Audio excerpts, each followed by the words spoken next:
우리가 지금 잠깐 인도네시아 축구가 반짝하는 것보다는 앞으로 우리가 더 발전하고 더 좋은 팀으로 더 강해지려면 유소년 축구 Jens Treven naik kelas.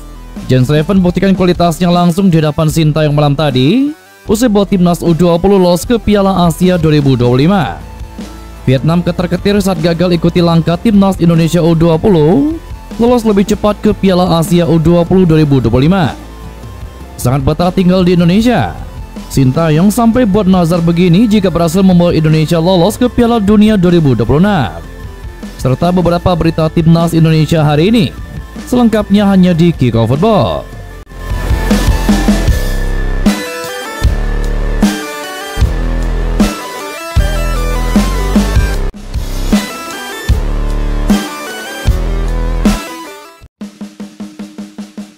Pelatih timnas Indonesia Sintayong angkat bicara andai pasukan Garuda lolos ke putaran final Piala Dunia 2026.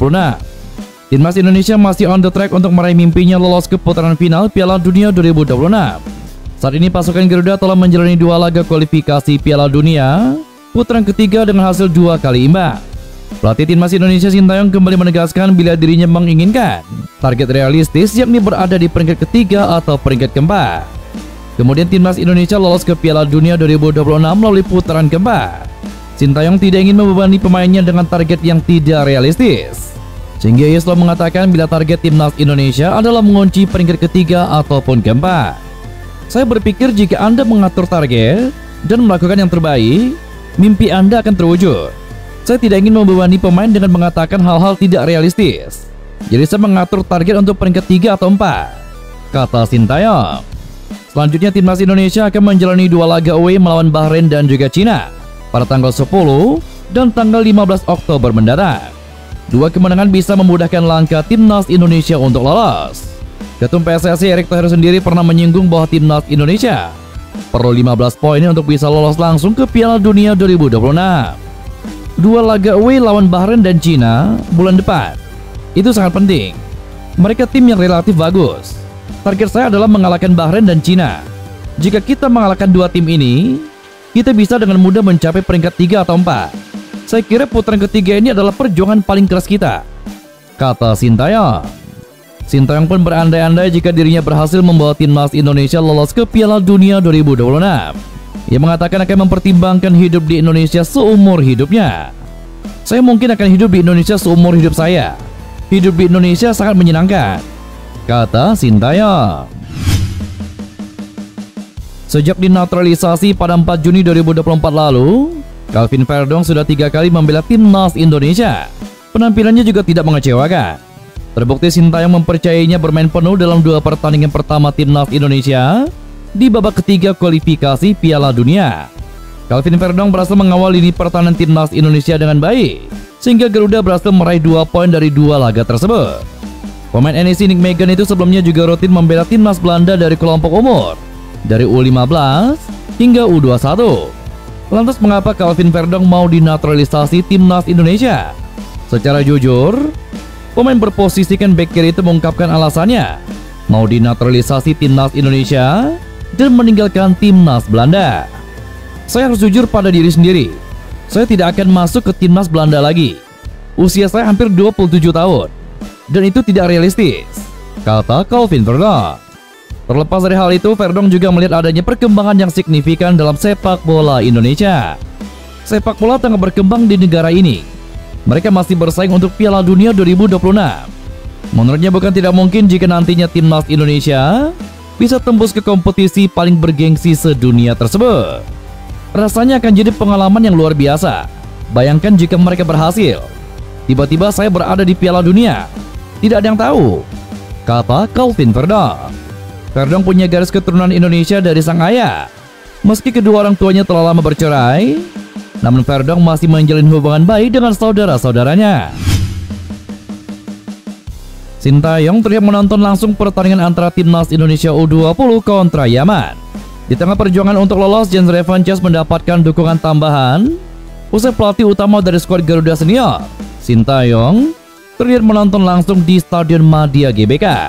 Sintayong terlihat tiba dan menaiki tribun VVIP Stadion Madia GBK saat laga berjalan sekitar menit ke-25 di babak pertama. Pelatih asal Korea Selatan itu terlihat hadir tanpa ditemani sejumlah asisten. Kendati begitu, Shin Tae-yong terlihat masih ditemani dengan sejumlah petinggi dan juga sekretaris jenderal PSSI, yakni Yunus Nusi. Juru taktik timnas Indonesia itu hadir di Stadion Madia GBK dengan busana serba putih, mulai dari baju hingga topi yang ia kenakan. Kehadirannya ini menjadi yang perdana sejak bergulirnya kualifikasi Piala Asia U20 2025. Belum diketahui secara pasti alasan Shin Tae-yong datang langsung menyaksikan laga tersebut. Namun diprediksi, pelatih asal Korea Selatan ini ingin melihat bakat-bakat muda Indonesia untuk nantinya masuk ke timnas senior. Apakah akan ada pemain timnas Indonesia U20 yang dipanggil ke timnas senior seperti misalnya Doni Tri Pamungkas dan juga Jens Revan? Menarik untuk dinantikan. Pelatih timnas Indonesia U20 Indra Syafri menyambut kedatangan pelatih timnas Indonesia usai membawa Garuda Nusantara lolos ke Piala Asia U20. Timnas Indonesia U20 berhasil menahan imbang Yaman dengan skor 1-1 di Stadion Madia Jakarta pada Minggu malam tadi. Tepat setelah pertandingan selesai, Shin Tae-yong bersama staf pelatih timnas Indonesia lainnya turun ke arah lapangan. Melihat Shin Tae-yong turun, Indra Syafri yang baru saja selebrasi kemudian menghampiri Shin Tae-yong di arah tribun penonton. Setelah steward membuka pintu tribun, Indra Syafri justru masuk ke arah tribun penonton dan menyambut Shin Tae-yong dengan pelukan. Keduanya pun masuk ke arah lapangan bersama sembari berbincang. Usai pertandingan, Indra Syafri pun memberikan kredit kepada Shin Tae-yong atas keberhasilan timnas Indonesia U20 menuju Piala Asia U20. Terima kasih Coach Shin Tae-yong atas dukungan luar biasa dan klub untuk para pemain yang luar biasa, kata Indra Syafri. Timnas Indonesia U20 lolos sebagai juara grup F dengan raihan 7 poin dari 2 kemenangan dan juga 1 kali hasil imbang. Vietnam ketar-ketir usai gagal menaklukkan Suriah di laga pamungkas kualifikasi Piala Asia U20. Tampil superior di 2 laga perdana, Vietnam justru kalah dari kesalahan sendiri atas Suriah di Stadion Lah Trai, Haiphong pada Minggu malam tadi. Vietnam kalah 0-1 atas Suriah mengakibatkan tim asuhan Hua Hin-fin ini harus menunggu keberuntungan untuk lolos ke Piala Asia U20. Vietnam finish di posisi kedua klasemen grup A dengan raihan 9 poin. Sementara itu Suriah dipastikan bergabung dengan Cina, Iran, Korea Selatan, Indonesia, dan Korea Utara yang sudah dipastikan lolos ke Piala Asia U20. Atas hasil ini, Vietnam harus bersaing di klasemen mini untuk memperebutkan posisi 5 runner-up terbaik untuk tampil di Piala Asia U20 nanti. Dan itulah beberapa berita timnas Indonesia hari ini.